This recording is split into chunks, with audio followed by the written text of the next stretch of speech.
বিয়ে শাদী করবেন, আপনি স্ত্রীকে নিয়ে ঘোরেন, স্ত্রীকে নিয়ে আল্লাহর সৃষ্টি দেখেন, স্ত্রীকে নিয়ে আপনি বাইকে ঘোরেন, রিক্সায় ঘোরেন, চটপটি খান, ফুচকা খান, আইসক্রিম খান, কোনো সমস্যা নাই।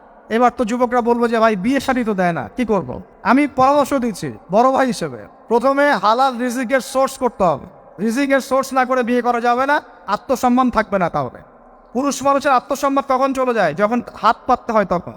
যখন আপনি রিজিকের সোর্স তৈরি করেছেন, আপনি স্বাবলম্বী, আপনি মাশাআল্লাহ মাসে 10-20-30 হাজার টাকা আর্ন করেন, 1 লাখ 2 লাখ টাকা আর্ন করেন, আলহামদুলিল্লাহ, কারো কাছে হাত পাততে হয় না, সবাই দেখবেন আপনাকে সম্মান দিবে। যখন আপনার অন্যের কাছে হাত পাততে হবে, তখন দেখবেন স্ত্রীও সম্মান করছে না। তো এই জন্য ডিগনিটি আগে, ডিগনিটি ফার্স্ট। আপনার ডিগনিটি অর্জন করতে হলে একটা হালাল উপার্জনের সোর্স লাগবে, এক। তারপরে পিতামাতাকে বোঝানোর চেষ্টা করবেন। যদি কাউকে পছন্দ করেও থাকেন, না দেখেই বা শুনে যে হ্যাঁ ওখানে একজন দিনদার মেয়ে ইত্যাদি, তাহলে পারিবারিকভাবে বিয়ের প্রস্তাব পাঠাবেন, নিজে পণ্ডিতি করতে যাবেন না, পারিবারিকভাবে পাঠাবেন। যদি রাজি হয় আলহামদুলিল্লাহ, রাজি না হলে কি নিজে নিয়ে পালায় যাবেন? এই কাজ করতে যাবেন না। ইস্তেখারা করবেন। কি করবেন? ইস্তেখারা, 2 রাকাত নফল নামাজ পড়ে আল্লাহর কাছে দোয়া করবেন। হিসনুল মুসলিম বইটা কিনবেন, ওখানে দেখবেন ইস্তেখারার দোয়া আছে। ইস্তেখারা মানে হচ্ছে আল্লাহর সাথে পরামর্শ করা। আল্লাহ, আমি এই কাজটা করতে চাচ্ছি, যদি কাজটা আমার জন্য ভালো হয়, আমার দুনিয়া আখিরাতের জন্য ভালো হয়, আল্লাহ কাজটাকে তুমি সহজ করে দাও, আল্লাহ কাজটার মধ্যে বরকত দান করে দাও। আর যদি এই কাজটা দুনিয়া আখিরাতের জন্য খারাপ হয়, আল্লাহ তুমি কাজটাকে সরায় দাও, আমাকেও কাজটা থেকে সরায় দাও। এটা হচ্ছে ইস্তেখারা। এই দোয়া বেশি বেশি করলে ইনশাল্লাহ আল্লাহর পক্ষ থেকেই ফয়সালা হবে। আর এই জায়গায় বেশি ব্যতিব্যস্ত হবেন না। অনেক সময় কিন্তু ফ্যান্টাসিতে ভুগি আমরা, অস্থির হয়ে যাই। অস্থির হলেই ডিসিশন নিতে ভুল হবে, স্থির থাকতে হবে। নিজেকে স্থির রাখার জন্য কি করবেন? বেশি বেশি নফল রোজা রাখবেন। বেশি বেশি কি করবেন? নফল রোজা রাখবেন।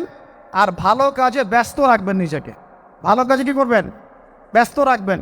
একা একা থাকলে আর এই যে খারাপ সার্কেলের মধ্যে থাকলেই মাথার মধ্যে শয়তান ভর করবে, তখন দেখবেন অস্থির হয়ে গেছেন আপনি। আর স্থির হওয়ার চেষ্টা করেন, ভালো কাজে ব্যস্ত রাখেন, হালাল পথ অবলম্বন করে হারাম থেকে বেঁচে থাকেন।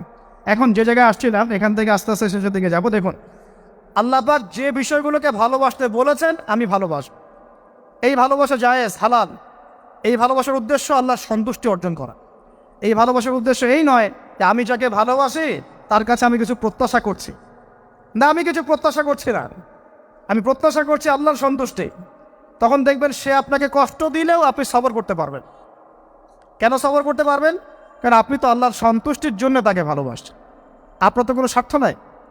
এখন আপনি দেখবেন রিল্যাক্স থাকতে পারবেন, সম্পর্ক টিকেও থাকবে, এবং আপনি ক্ষমা করতে পারবেন মানুষকে। যখন নিজের চাওয়াটাকে আপনি ইনফোর্স করতে চাইবেন, তখন কিন্তু আপনি এই সম্পর্ক নষ্ট করে ফেলতে পারেন, কারণ আপনি হক পাচ্ছেন না।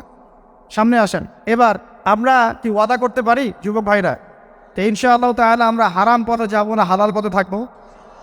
এই সমাজ থেকে জেনা বন্ধ করতে হবে, এই সমাজ থেকে ফ্রি মিক্সিং বন্ধ করতে হবে, এই সমাজ থেকে সমস্ত পতিতালয়কে বন্ধ করতে হবে। বন্ধ করে আমরা সামাজিক উদ্যোগ নিয়ে, প্রয়োজনে আমাদের পলিটিক্যাল পাওয়ারকে কাজে লাগিয়ে সমস্ত পতিতালয়গুলো বন্ধ করে ওই মেয়েদের রিজিকের জন্যে আমরা বিকল্প ব্যবস্থা করবো। ইনশাআল্লাহ আমরা টাকা পয়সা একত্রিত করে তাদের জন্য কর্মসংস্থান করতে পারি না? এইগুলো কাজ করে নারীর অধিকার প্রতিষ্ঠা করা যায় না? নাকি রাস্তাঘাটে গাড়ি স্লোগান দিয়ে প্রতিষ্ঠা করা যাবে?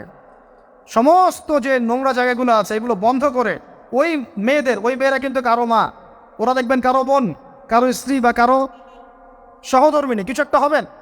তারাও কিন্তু মানুষ, হয়তো অন্ধকার জগৎ হারিয়ে গেছে, দালালের খপ্পরে পড়েছে বা পেটের দায়ে পড়ে কাজ করছে। যদি আমরা তাদের জন্য বিকল্প ব্যবস্থা করে দিতে পারি, আল্লাহ পাক আমাদেরকে তৌফিক দান করুন, তাদের জন্য কর্মসংস্থানের ব্যবস্থা করতে পারি, একটা মেয়েও এই হারাম পথে যাবে না ইনশাআল্লাহ।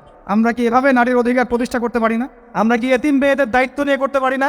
আমরা কি সমাজের বিধবা মেয়েদেরকে বিয়ে করতে পারি না? তালাকপ্রাপ্ত মেয়েদের দায়িত্ব নিতে পারি না? মেয়েদের অধিকার নিয়ে অনেক কথা বলা হয়, কিন্তু এই কথাগুলো থাকে খালি বুলি। বাস্তবে কয়জন ছেলে এতিম একটা মেয়েকে বিয়ে করে দেখিয়েছে? কয়জন ছেলে একটা বিধবা মেয়েকে বিয়ে করার সাহস করেছে? কয়জন ছেলে একটা তালাকপ্রাপ্ত একটা মেয়েকে বিয়ে করে দেখিয়েছে হ্যাঁ আমি তার দায়িত্ব নিলাম, যে বোন এই পথে যাও না, তোমার জন্য আমি সেলাই মেশিন কিনে দিচ্ছি, তুমি কাজ করে খাও? কয়জন করেছে এগুলো? শুধু এসব বুলি আওড়ানো হবে না, আমাদেরকে কাজ করে দেখাতে হবে। আল্লাহ পাক তৌফিক দান করুন।